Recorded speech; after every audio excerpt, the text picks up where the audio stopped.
ဖိုးသားအစာအုပ်ထဲမှာစတူယန်ပုံ square နဲ့ဆက်ဝိုင်းပုံစကလေးတွေကိုဆွဲနေတယ်ဒီပုံလေးတွေကတိတ်လာတာပဲဒါပေမဲ့သူတို့ကိုစာရွက်ပေါ်ကနေမထောင်လိုက်လို့မရဘူးလားအမေလို့မေးတယ်ကလေးတို့ကြီးစာရွက်ပေါ်မှာဆွဲထားတဲ့အပြားလိုက်ပုံစံလေးတွေကိုနှစ်ဖက်မြင် 2D shapes လို့ခေါ်တယ်သူတို့မှာအလျားနဲ့အနံနဲ့ရှိပြီးကင်တွယ်လို့မရဘူးပေါ့မမေကဖိုးသားကိုတစ်သားကစားစရာတစ်တာဘူးလေးတစ်ခုပြလိုက်တယ်အဲ့ဒီထဲမှာစတူယန်ပုံစံကနေဖြစ်လာတဲ့ကူပါတုံး cube ကြီးနဲ့ဆက်ဝိုင်းပုံစံကနေဖြစ်လာတဲ့ဘောလုံးအဝိုင်းစဖီယာလေးတွေရှိနေတယ်ဖိုးသားကသူတို့ကိုလက်နဲ့ကင်ကြည့်ပြီးပျော်နေတာပေါ့လက်နဲ့ဆုပ်ကင်လို့ရပြီးအထူအမြင့်ရှိလာတဲ့အရာတွေကိုသုံးဘက်မြင် 3D shapes လို့ခေါ်တယ်ကလေးတို့ရေ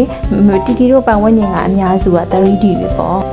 ဖိုးသားကခုပါတော့တစ်တာအလွတ်ကလေးကိုဖွင့်ပြီးသူ့ရဲ့ကစားစရာကားလေးတွေကိုတစည်းချင်းစီထက်ကြည့်တယ်။ဝါအမေရေဒီတစ်တာထဲမှာကားကလေးကအများကြီးဆန့်တယ်လို့သူကဝမ်းသာအားရပြောပြတယ်။သုံးဘက်မြင်ရဝတ္ထုတွေရဲ့အတွင်းမှာပစ္စည်းတွေရေတွေဘလောက်ထိဆန့်တယ်လဲဆိုတာကိုသင်ချလို့ဒုတယ်ဘောလုံးလို့ခေါ်ပါတယ်။တစ်တာကြည့်ရင်ဒုတယ်ပို့ပြီးဆန့်တာပေါ့။ဖိုးသားလေးကအိမ်ထဲမှာလိုက်ကြည့်တဲ့အခါမုတ်တစ်တာခုပါတော့ cube လို့စီဘူးကဆလင်ဒါတုံးဆလင်ဒါဝင်းနေပွဲကခေါင်းဆောင်အုတ်ထုပ်ကလေးကခုံပုံစံဖြစ်နေတာကိုရှာဖွေတွေ့ရှိသွားပြီးသင်္ချာနေစဉ်ဘဝထဲမှာရှိနေတာပဲလို့သိသွားပါတော့တယ်။မဲတီတီတို့စားတဲ့မုံတွေစော့တဲ့အယုတ်တွေအားလုံးဟာသင်္ချာရဲ့သုံးဖက်မြင်ပုံသဏ္ဍာန်တွေနဲ့လှုပ်ထားတာမို့ပတ်ဝန်းကျင်မှာဘာပုံစံတွေရှိသလဲဆိုတာကိုတူတူရှာကြည့်လို့ရတယ်နော်။ဖိုးသားလေးနဲ့သူ့တငယ်ချင်းတွေဟာစာသင်ခန်းလေးထဲမှာရွှွန်စေးပလေးတိုးတွေကိုလုံးပြီးတော့ကိုပိုင်ဘောလုံးတွေကု